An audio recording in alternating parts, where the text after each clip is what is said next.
Sobat Brandly, kali ini kita akan membahas pertanyaan mengenai struktur sel. Pertanyaannya adalah, sel merupakan kesatuan fungsional karena didukung berbagai macam organel. Nah, organel yang tampak di gambar berfungsi, nah ini ada pilihan jawaban pengatur aktivitas sel, alat transportasi di dalam sel, tempat pembentukan senyawa organik, tempat perombakan senyawa organik, atau tempat penyimpanan senyawa organik. Nah, langkah pertama dalam menjawab pertanyaan ini, kita akan mengidentifikasi gambar. Nah, kalau kita lihat, bentuk organelnya adalah lonjong. Kemudian, kita lihat di sini ada di dalamnya ini ada membran yang berlipat-lipat. Nah, ini lipatan-lipatan membran. Nah, satu-satunya ciri yang memiliki lipatan membran di dalamnya itu adalah, nah ini adalah organel mitokondria. Nah, mitokondria. Nah, kita akan sesuaikan dulu. Mitokondria itu organel sel yang berbentuk oval, bulat, atau lonjong atau batang. Nah, dia memiliki dua lapis membran, di mana lapisan dalamnya ini membentuk lipatan-lipatan. Nah, ini disebut krista.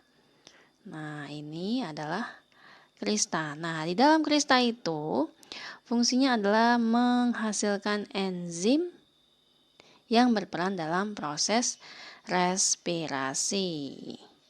Nah, ini dia fungsi dari mitokondria adalah sebagai tempat respirasi. Nah, respirasi itu apa?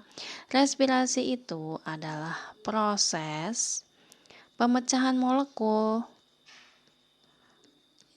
menjadi lebih kecil dengan tujuan untuk menghasilkan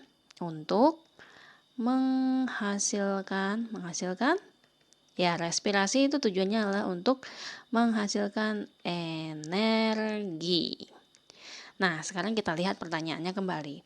Pertanyaannya adalah organel yang tampak di gambar berfungsi. Nah, kita lihat opsi jawabannya satu-satu. Pengatur aktivitas sel. Nah, ini sebenarnya adalah fungsi dari, ya betul, fungsi dari inti sel atau nukleus. Jadi opsi jawaban A itu kita eliminasi. Yang kedua, alat transportasi dalam sel. Nah, alat transportasi dalam sel itu fungsi dari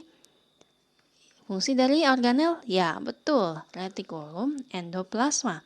Nah, ini kita eliminasi karena ini kan jawabannya, gambarnya adalah mitokondria. Kemudian kita lihat yang C, tempat pembentukan senyawa organik.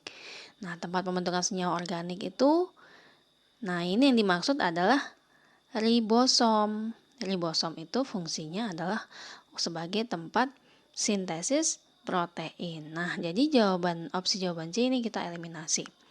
Kemudian sebagai tempat perombakan senyawa organik. Nah, ini bisa ada kemungkinan menjadi jawaban yang benar. Kemudian kita lihat yang E, itu tempat penyimpanan senyawa organik. Nah, tempat penyimpanan senyawa organik ini adalah fungsi dari vakuola. Nah, ini dia jawaban yang tidak sesuai. Nah, sekarang kita lihat tempat perombakan senyawa organik. Nah, ini sesuai dengan fungsi dari mitokondria, yaitu respirasi. Respirasi itu apa tadi? Ya, pemecahan molekul.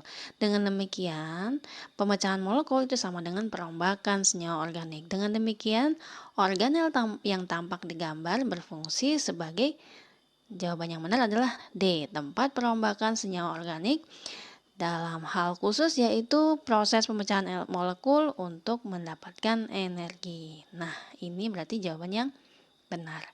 Demikian penjelasan mengenai soal tersebut. Selamat belajar Sobat Brainly, salam edukasi.